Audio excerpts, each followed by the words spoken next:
everyone. My name is Kaylin Monroe. I'm the Farm and Agribusiness Extension Agent here in Southeast Alabama.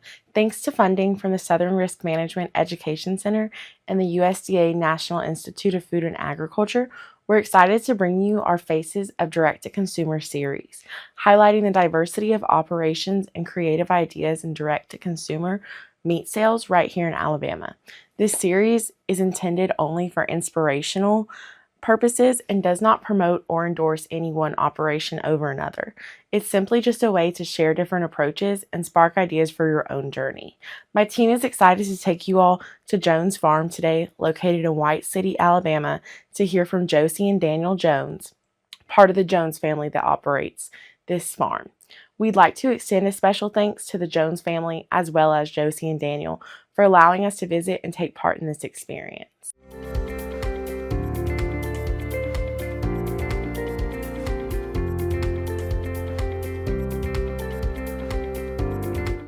Hey, we are Josie and Daniel Jones, and we're out here at Jones Farm. It's a 3-generation operation in Autauga County, and we do beef production, pork production. We've started on poultry, and then we do forages and some produce as well.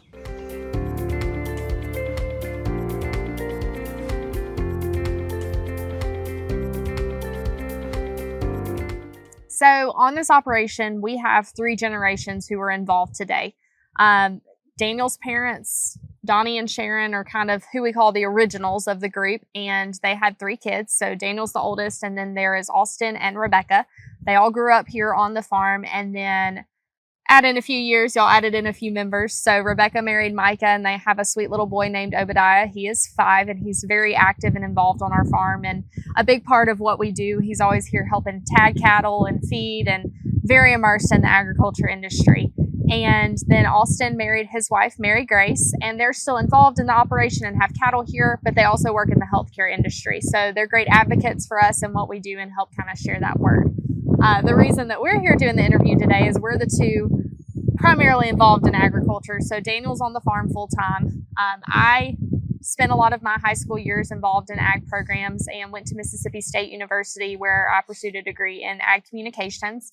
And that's a big part of why we do what we do today. I'm a huge person when it comes to marketing your product and sharing about what you do. And so coming from that background and that education, when I moved here to the farm, that's kind of the piece of the puzzle that I added in when I'm not at my full-time job in agriculture. So all of us bring unique dynamics to the table when it comes to that family.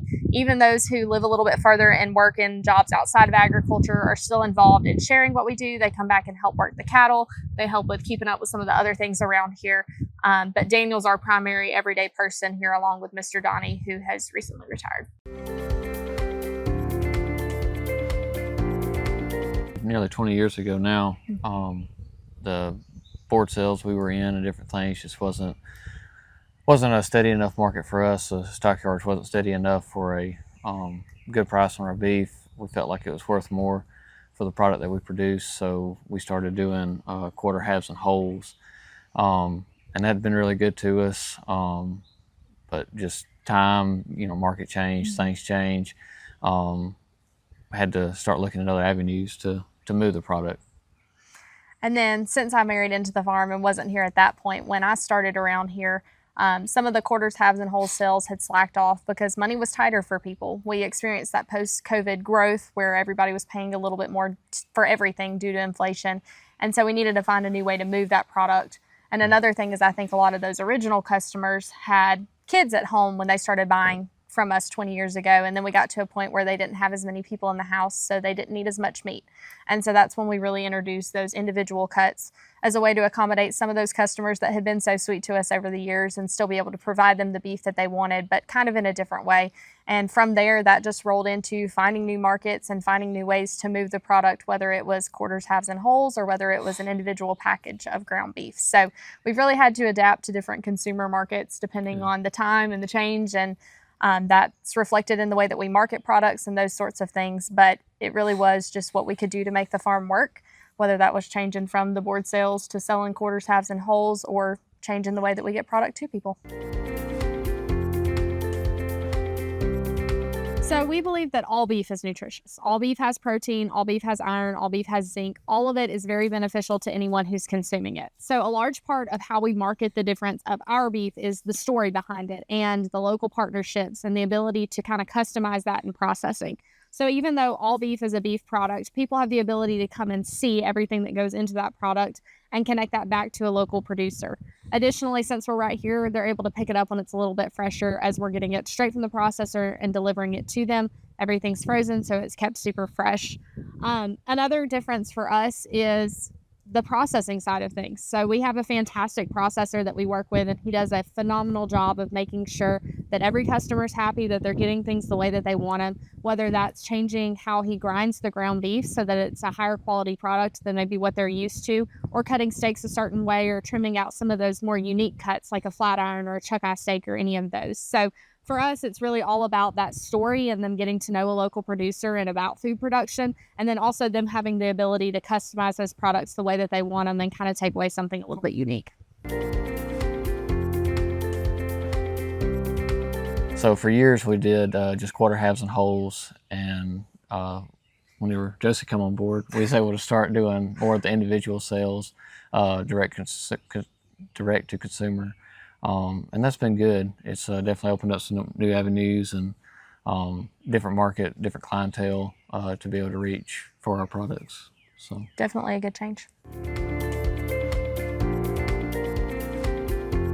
we just do a lot of planning, a lot of research on breeds, try to find the best that fits our market and what our customers want. So we have primarily semi-Angus, but we also use Hereford bulls on most of our cows. We like for a good black white-faced cow, good three-way cross. They seem to be good mamas. We have good characteristics out of all three of the breeds. For meat quality, being pretty docile, good mamas, but also just good looking cows. I like a good black and white or red and white, or solid black's good too. So just really like that cross, and it's done well for us. So we finish out all our cattle here. We have all their moms start to finish. So we make sure that we can keep a good consistent product. For our customers, they find a lot of value in this because they can come out during calving season and see the same animals that they're going to end up with processed in their freezer. And so that's a big selling point for our product, is the fact that we can tell them throughout the entire process everything that we're doing to produce their beef. And it also helps from an education standpoint. So as we're walking through the process of raising these animals, we're also able to showcase that to Alabama consumers, which is really, really important to us. Yep. Relationship with our processor is instrumental. Having a good relationship is super duper important to what we do, because at the end of the day, they affect every single product that we're sending out to consumers. So we've been very blessed to have a great processor. It's taken us a lot of time to find one that's a good fit for us, especially being located in central Alabama. There's not necessarily one that's super close to us for USDA inspected for those individual cuts that we do. So it definitely took some time and some trial and error, but the fact that they're willing to educate us about new cuts, they work with us anytime we have an issue. So there's been a lot of times that I have reached out to them and said, hey, in the future, can we adjust this or change this based on customer feedback? That's the first thing I tell anyone when they say they're going to start selling directly to consumer is find a good processor, find one that you can have conversations with, that you can work with, and that really wants to see your business grow, because they affect everything that you do.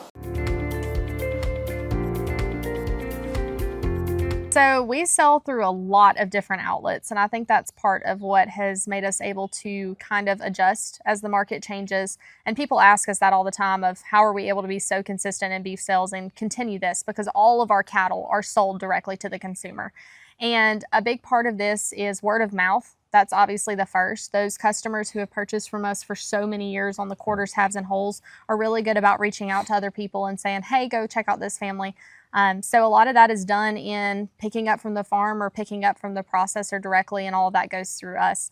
But I will say a lot of that now also goes back to social media. So reaching out to people through Facebook and through Instagram and all of those different ways, and letting them know that we have that product for them to come get here at the farm, has been very, very important these past couple years for sales. Another big thing for us outside of that is the partners that we work with. So we work with a lot of people in our community to supply beef products and pork products to the consumer. We have a local farm that does produce CSA, or the community supported agriculture programs, and so we've partnered with them some to provide monthly beef boxes to their customers, and that was a great way for us to reach kind of a new clientele that we wouldn't have already reached.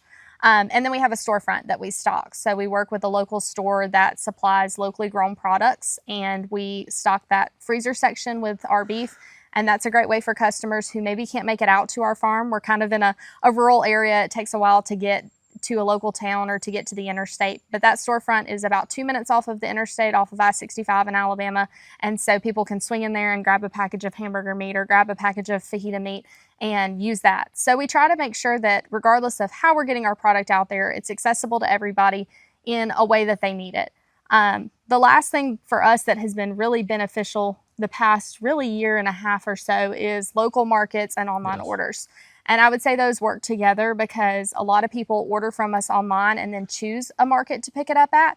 So we know that we're going to see them when we get there. We already have their orders set aside, and then we're able to meet new faces at those markets. So we have gained a lot of customers here recently from doing, whether it's a farmer's market or setting up a little local business and doing like meetups.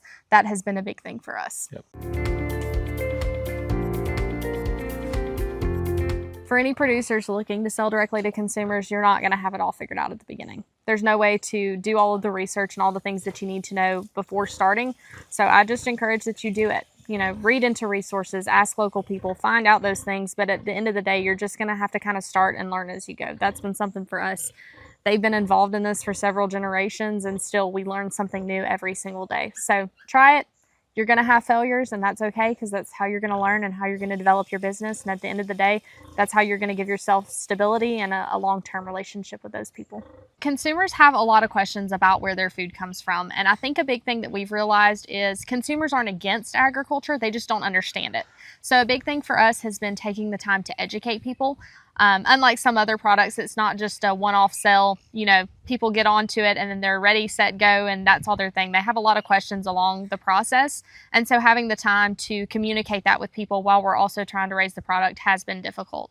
Another thing that we've run into is getting the product to people. With beef specifically, this is one that can be pretty challenging because it's a frozen product. And so it's not something that we can just set on a shelf and have somebody swing by and pick it up whenever. There's a lot of nuance to making sure everything stays food safe and at the right temperature. And so we've had to find a lot of pickup points to kind of make that happen. Probably one of our biggest things is since COVID, the input cost for fertilizer and anything, went through the roof right after COVID hit, and then it kind of slacked off with sales prior to that. And then after that, sales picked up because everybody was scared of what was in the grocery store and everything. So that's really helped us, but then it's kind of leveled back off again. So finding those new markets and those new avenues to get that product to the consumer has definitely been a challenge.